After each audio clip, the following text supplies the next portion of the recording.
Bonjour à tous. Dans son rapport annuel daté du 25 janvier 2024, l'Institut GfK qui relève les sorties de caisse et qui étudie les marchés nous raconte ce qu'il s'est passé sur le marché de la bande dessinée en général sur l'année passée, sur l'année 2023. GfK fait également figure évidemment de valeurs sûres puisque leur sérieux n'est plus à démontrer et que chaque année, à l'occasion du Festival d'Angoulême, eh bien, ils en profitent pour dévoiler les chiffres de la période passée pour mesurer eh bien, comment se comporte le marché, comment se comportent évidemment les consommateurs et ce qui a pu marcher, quelles sont les tendances et où va ce marché.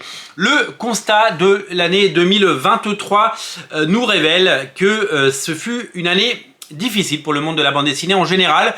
On connaît le contexte économique qui a été celui de 2023 avec une augmentation de tous les prix, de tout, de l'énergie, des biens de consommation, de l'alimentation, des loyers certainement et de tout ce qui touche à notre portefeuille. Ça a été une année très compliquée et la première chose qui saute quand il y a des difficultés ou en tout cas la peur du lendemain, eh bien ce sont les loisirs et la culture. Ce sont évidemment les choses que l'on sacrifie parce que la priorité c'est évidemment d'élever ses enfants, s'occuper de sa famille, nourrir, se loger et se chauffer. Les besoins eh bien, les plus basiques sont évidemment prioritaires sur la culture, sur la lecture, sur le cinéma et sur tout ce qui touche au superflu ou en tout cas ce qui peut paraître superflu en ces temps de crise. Les chiffres sont assez accablants sur le marché global de la bande dessinée. On parle d'un moins 11%, on y reviendra tout à l'heure. Sur le manga, on est autour de moins 20%. Alors, ça s'explique par cette bulle qui a été créée après le Covid et cette année exceptionnelle. Toutes les années ne peuvent pas être exceptionnelles. Il y a une forme de régulation qui s'est faite. C'est ce que les observateurs observent et c'est ce qu'on peut lire ça et là. Quand on est commerçant et qu'on fait moins 20% sur une année, eh bien on le sent passer. Voilà. Moi qui l'ai été commerçant, je peux vous le dire. Donc on a beau trouver des excuses, moins 20%, ça reste un chiffre assez étonnant. Et pour parler de ce qui nous intéresse, vous l'avez vu en titre dans cette vidéo, eh bien, nous sommes sur les mêmes tendances qui avaient été évoquées l'été dernier. Des tendances qui sont assez étonnantes puisque nous parlons de moins 37% en volume sur 2023 comparé à 2022. En valeur, ça donne moins 19%. Alors en volume, c'est quoi? C'est le nombre de bouquins vendus. Donc il s'est vendu 37% de moins de bouquins, de comics que l'année passée. Et en valeur, c'est-à-dire que en termes de chiffre d'affaires, le chiffre d'affaires a baissé de autour de 20%. C'est-à-dire qu'il s'est vendu beaucoup moins de livres, mais les livres qui ont acheté coûtaient plus cher, ce qui a un petit peu compensé tout cela. Évidemment, vous avez vu fleurir toutes ces collections assez chères. Je parle des omnibus, évidemment, il y en a eu énormément. Donc, quand on achète un omnibus au lieu de 4 fois un 100%, eh bien ça fait un seul acte d'achat. Donc en termes de volume, il y a un seul bouquin vendu, mais un chiffre d'affaires, eh bien, un volume à 90 € comparé à un 100% ou un bouquin qui peut coûter entre 15 et 20 €, eh bien en valeur, évidemment, vous voyez la différence. Donc, c'est assez hallucinant et assez vertigineux. Alors j'avais alerté moi sur ces chiffres l'année dernière. L'émission n'est pas faite pour parler des polémiques et des guerres de clochers qui peuvent exister sur l'analyse de ces chiffres. Le but est de vous informer sur ces chiffres qui ont très largement été commentés ça et là. Voilà, certains trouvent ça normal, une chute de 37%. J'ai pu lire que c'était normal, c'était une régulation du marché. C'était on a connu des années fastes, hein. Je ne sais pas si dans le comics on a connu des années fastes, hein, avec entre 3 et 4% de part de marché sur le marché de la bande dessinée. Je ne sais pas si ce sont des années fastes, mais j'ai pu lire que certains trouvent ça donc normal de dévisser à hauteur de 37%. Moi, je voudrais juste alerter sur le fait que on parle quand même d'un chiffre qui est pas loin des moins 40%. On va parler de 40%. On est à moins de 40% sur un marché. Moi, je trouve ça assez inquiétant. Je trouve ça assez cataclysmique. Et pour l'avoir vécu, hein, parce que je l'ai vécu l'année dernière et que ça a été suffisamment douloureux à titre personnel de vivre ça et surtout de lire certains commentaires très très acerbes. Vous savez, quand ça va pas et que le marché dévisse, on vous dit bah, c'est ta faute. C'est comme si on disait aujourd'hui aux agriculteurs qui gagnent 300 € par mois et qui bossent 70 heures par semaine, bah, c'est ta faute. Puisque tu vends pas assez cher, parce que tu n'as pas fait les bonnes stratégies et etc. Donc je veux pas comparer les situations bien entendu, mais c'est très très bizarre d'entendre des gens commenter sur des sujets qu'ils ne maîtrisent pas ou qu'ils ne vivent pas, notamment quand ça vient d'anonymes sur les réseaux et que quand on essaie d'expliquer les choses, on se reprend ce genre de choses en boomerang. Ça fait jamais plaisir. Quand on parle de moins 40%, allez, moins 37%, moins 40%, dites ce que vous voulez, on parle d'un marché qui a perdu 37% ou 40% de ses actes d'achat. Je ne sais pas si vous vous rendez compte. C'est-à-dire que on ne parle pas d'une petite baisse structurelle, conjoncturelle, un petit trou d'air de 5-10%. On parle de 40% d'actes d'achat qui n'ont pas eu lieu. C'est vertigineux. Je trouve ça vertigineux. Un marché qui perd 40% d'actes d'achat, on est limite dans la zone de danger pour moi. On est vraiment dans quelque chose d'inquiétant. On est vraiment dans quelque chose d'alarmant. Ça nous montre que il s'est passé quelque chose. On espère évidemment que ça se stabilise, c'est la base, mais je suis assez circonspect. Si on parlait de marché, vous savez, dont on parle tout le temps dans les grands médias, si on parlait du marché de l'automobile ou du marché de l'immobilier et qu'on disait bah tiens, le marché chez Peugeot, chez Stellantis, chez Renault, chez Citroën, chez DS, on a fait moins 40% cette année. Waouh, non seulement ce sera en boucle sur les chaînes d'infos, ce sera en boucle sur BFM et les autres, et puis bah, il y aurait nos gouvernants qui prendraient la parole pour aider ce secteur, pour trouver des solutions, pour rassurer le marché, pour essayer de faire quelque chose. Il se passerait quelque chose. Mais quand c'est les comics, bon, tout le monde s'en fout parce que c'est une niche, hein, c'est que 40 millions d'euros de chiffre d'affaires, c'est tout petit. Par contre, j'ai l'impression que quand on parle de 37%, d'un marché qui dévisse de 37%, on trouve ça normal. Et c'est ça que je comprends pas en fait. Je comprends pas que les observateurs ou les gens qui commentent trouvent normal qu'un marché dévisse de moins 40%. Parce que c'est un marché qu'on aime, c'est un marché évidemment qu'on suit, c'est un marché qu'on commente, mais on fait tout pour qu'il fonctionne, on fait tout pour vous conseiller les bonnes BD. Je le faisais en tant que commerçant, je le fais en tant aujourd'hui que youtubeur sur cette chaîne que j'adore. On est là pour vraiment partager et faire en sorte que ça marche. On parle de recruter des nouveaux lecteurs, on parle de comment faire pour séduire un nouveau lectorat, mais là on n'en est même pas à séduire un nouveau lectorat, il faut juste faire en sorte que l'hémorragie s'arrête, quoi. Moins 40% d'actes d'achat, c'est complètement taré. Et moi je trouve ça hallucinant que certains trouvent ça normal, que le marché qu'on aime, que le marché qu'on défende, que le marché qui nous passionne, eh bien se prenne à moins 40%. Bah, je trouve ça bizarre qu'on trouve ça normal. Moi j'aurais envie qu'on se batte pour le faire vivre et j'aurais envie de dire les choses. Donc la situation est pas facile parce que moi quand je vois ces chiffres je tombe un peu de ma chaise.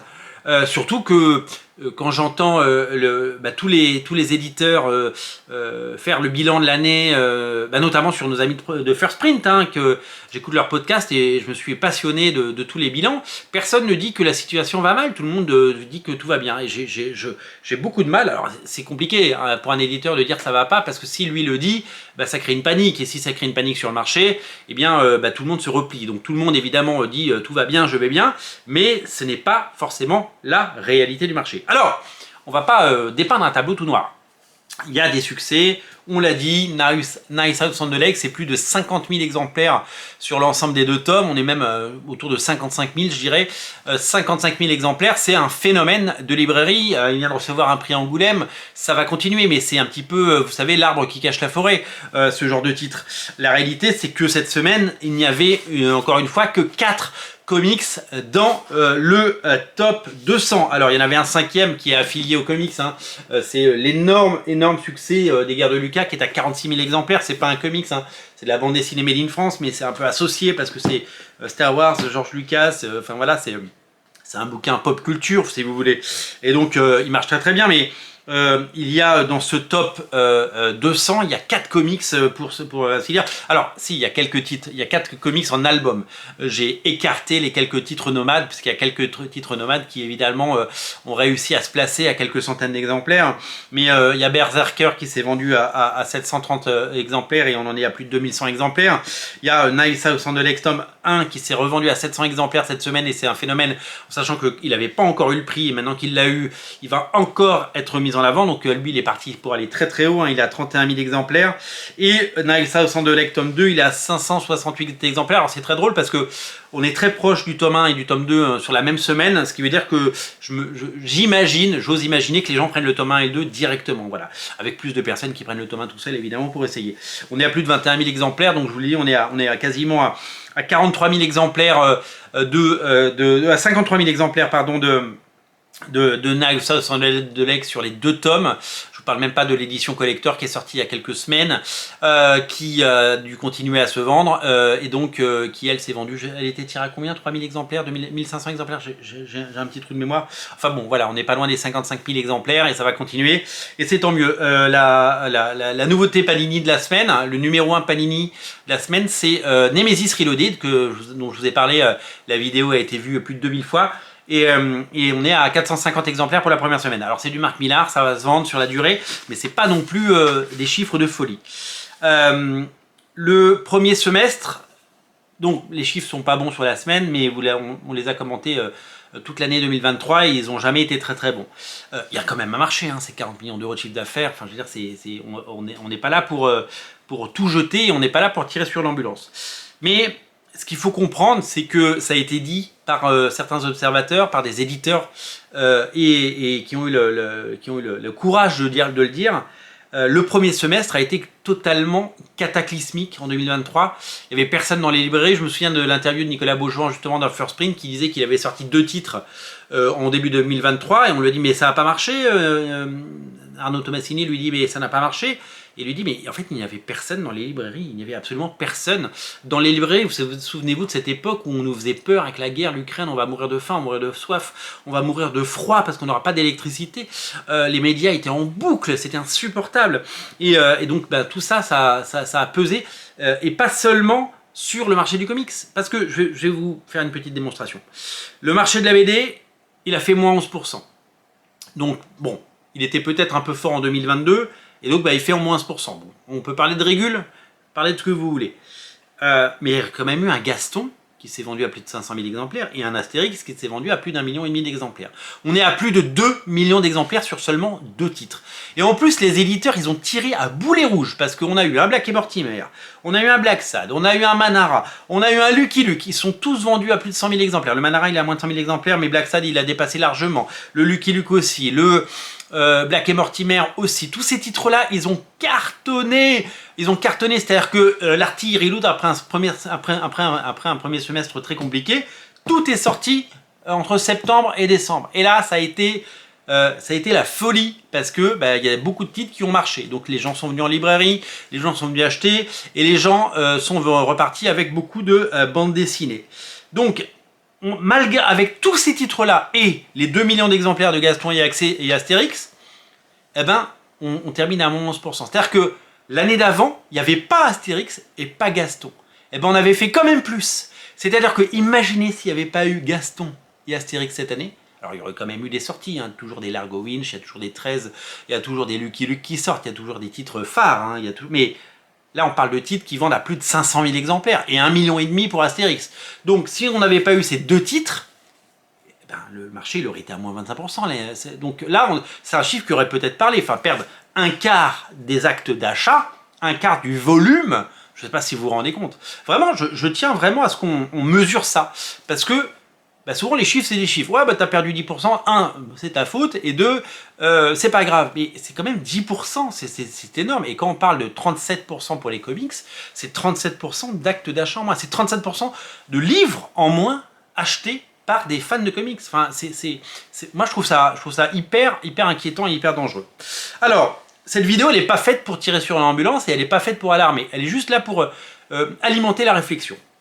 Des bouquins, il en sort tout le temps. C'est un secteur dynamique. C'est un secteur de passionnés. Et on l'a vu avec le nombre d'intégrales, le nombre d'omnibus, le nombre de bouquins patrimoniaux. Eh bien, c'est un marché qui est axé sur une clientèle vieillissante qui collectionne et qui est passionné, qui est assidu et qui, on le voit à travers les commentaires sur les réseaux sociaux et à travers l'interaction qu'il peut y avoir, eh bien, on veut toujours plus. Ce marché, on l'aime, on a envie qu'il existe. Moi, ça fait des années que je parle de comics avec passion sur cette chaîne, avant sur Comics Place. J'ai même investi 8 ans de ma vie dans une boutique en ligne devenue boutique physique. Ça n'a pas été le meilleur investissement, mais je l'ai fait et je suis ravi de l'avoir fait et j'ai coché une case et c'était vraiment quelque chose pour moi d'important. J'ai passé ma vie à défendre les comics, à essayer de vous guider dans cette jungle. Et parce que j'aime ça, parce que j'ai envie que ça marche, parce que j'ai envie de vous faire découvrir des trucs, parce que j'ai envie que les titres de Mark Millar marchent, parce que c'est une super porte d'entrée, parce que j'ai envie que les Ultimates ça marche, parce que j'ai envie que la future collection Pocket de Panini elle marche pour trouver son public, parce que j'ai envie que certains titres nomades performent, parce que j'ai envie de vous faire découvrir des titres qui m'ont chamboulé, qui m'ont passionné, qui m'ont...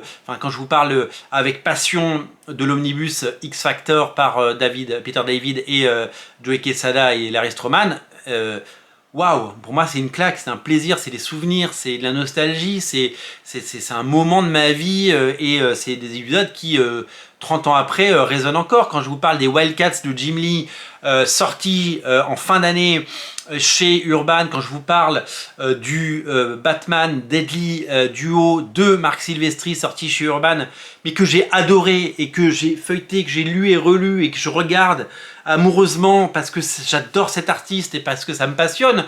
Quand je vous parle de Spawn, quand je vous parle de tout ça, eh bien c'est pour faire grandir tout ça, c'est peut-être pour vous guider en faisant des guides de lecture, en faisant des ordres de lecture, en essayant de vous guider pour vous conseiller les meilleurs titres pour commencer certaines séries. Quand je vous dis que y a des très bonnes choses sur Superman, que Superman Red Son il faut le lire, que le Superman Secret Identity de Kurt Busiek et Stuart Timonen c'est génial, que le Superman de Jeff Lobb et Tim Sale, eh ben, c'est un chef-d'œuvre, eh bien c'est pour vous pousser à découvrir ces titres et peut-être y aller.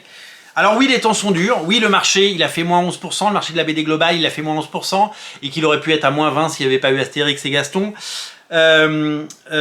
Oui, le marché du comics il s'est pris une petite béquille, hein, on va dire, hein, il s'est pris un petit coup dans les dents, mais tout ça est cyclique, vous le savez, les choses reviennent, les marchés se stabilisent. Alors c'est très compliqué hein, pour les commerçants d'entendre que ça s'en va et ça revient, comme dirait la chanson populaire. Quand on a un loyer à payer tous les mois, ben, on a besoin d'un peu de stabilité, c'est normal. Et le commerce est ainsi fait, le commerce est compliqué, le commerce est un métier difficile, et je salue le travail de tous les libraires indépendants qui se bougent et qui font un travail incroyable pour pouvoir faire vivre tout ça. Ce que je veux dire, c'est que j'ai toujours été là pour défendre les titres que j'aimais, pour vous les présenter et peut-être pour vous les faire découvrir. Quand j'ai parlé dans une vidéo pas plus tard qu'il y a 2 jours de Dawn of the Justice Society of America et que je vous ai parlé du dessin absolument incroyable d'un dessinateur que j'adore qui s'appelle Todd Nauck et qui est du travail formidable qu'il a réalisé sur cet album, qui est d'une fraîcheur et qui est d'une inventivité, et d'un dynamisme et d'une beauté graphique, et qui est pour moi l'essence même des comics. Eh bien, je suis ravi parce qu'il y a quelques commentaires en disant je l'ai commandé, je le mets dans ma liste, etc. Il y a eu quelques commentaires comme ça, il y en a eu une poignée, mais ça fait plaisir parce que j'ai éveillé cet intérêt. Et ça, c'est vraiment ça fait vraiment plaisir. Moi je serai là le plus longtemps qu'il faut parce que cette chaîne elle marche bien et que c'est mon plaisir et que j'ai arrêté mes fonctions et ce rôle de libraire parce que ça me pesait et que je le vivais très très mal et que j'ai passé une année 2023 et fin 2022, enfin une année en enfer, voilà, pour des raisons personnelles très graves.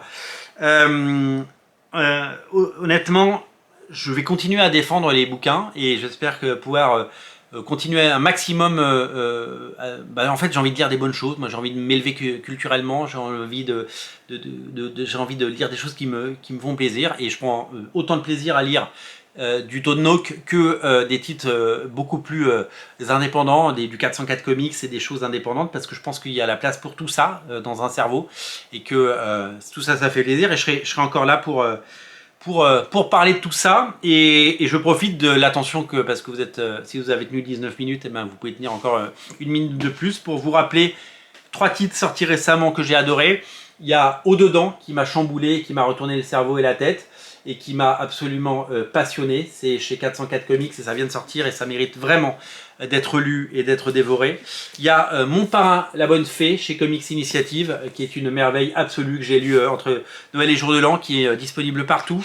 J'ai eu la chance hier d'aller à la dédicace et j'ai eu un petit Mickey du dessinateur John Sack qui est adorable et du scénariste Robert Mailer Anderson qui m'a également laissé un petit mot. Je suis absolument ravi d'avoir eu ça. Et bien, je vous l'ai montré tout à l'heure, Les Guerres de Lucas, qui est le succès de librairie du moment. 46 000 exemplaires pour des auteurs qu'on ne connaissait pas, pour un titre qu'on ne connaissait pas, pour une histoire par contre qu'on connaît, la genèse de Star Wars et le combat de George Lucas pour faire son film et dire fuck à la Fox qui lui a mis des bâtons dans les roues et qui pensait qu'il faisait de la merde alors qu'il était en train de créer le chef-d'œuvre qui a créé un empire. C'est chez Deman Édition, un éditeur qui a été créé spécialement pour l'occasion et qui, dès son 3e titre, je crois, a déjà un succès et qui n'est pas fini parce que je pense que ça va se vendre à l'étranger, ça va se vendre partout et que ça va continuer à cartonner parce qu'il a eu le prix, il a eu plusieurs prix et donc il va aller très très loin ce titre et je m'en réjouis. Voilà. Tout ça pour vous dire que le combat continue. Je serai toujours là pour vous présenter les titres et on va continuer évidemment à défendre les comics qu'on aime et à vous raconter cette passionnante histoire des comics. Ouais, 2023 c'était une année pas facile, mais 2024 est devant nous. Il y a plein de jolies choses qui sortent chez tous les éditeurs, il y a de nouveaux formats qui vont être tentés, il y a le Marvel Pocket chez Panini, on sera là pour l'étudier, faire une sorte de crash test ensemble pour voir si le titre et la collection nous plaît. On sera là pour vous parler des meilleurs omnibus, on sera là pour vous parler des meilleures sorties et des belles éditions, on sera là pour vous parler des comics qui nous ont chamboulés et qui nous ont fait plaisir, parce que le comics c'est une passion, c'est comme la potion magique, quand on tombe dedans dans la marmite, eh bien on n'a qu'une envie, c'est d'en reprendre, même si c'est déjà en nous pour toujours, c'est comme du crack, c'est comme une drogue, c'est vraiment la chose qui nous passionne depuis toujours, quand on tombe dedans quand on est petit, on a envie toute notre vie de continuer à lire ces titres. Voilà, 2 magnifiques lectures à découvrir si vous voulez soutenir les éditeurs que vous aimez et les libraires qui vous font découvrir des mondes merveilleux et bien tous les créateurs qui travaillent à longueur d'année pour nous proposer des titres de qualité. Nous serons là évidemment pour continuer pendant tout 2024 et si la santé nous prête vie au-delà, je vous remercie de regarder ces émissions et de les commenter, de les soutenir et bien sûr voilà, d'être là. Voilà, merci d'être là, merci à vous, merci d'être nombreux à regarder ces émissions, merci aux 23 000 abonnés, merci aux 7 millions de vues parce que vous savez j'enlève régulièrement des vieilles vidéos qui ne servent à rien de la chaîne. On devrait être à 14, non pas 14, on devrait être à 12 millions de vues, mais on est à 7 et c'est très bien. Salut!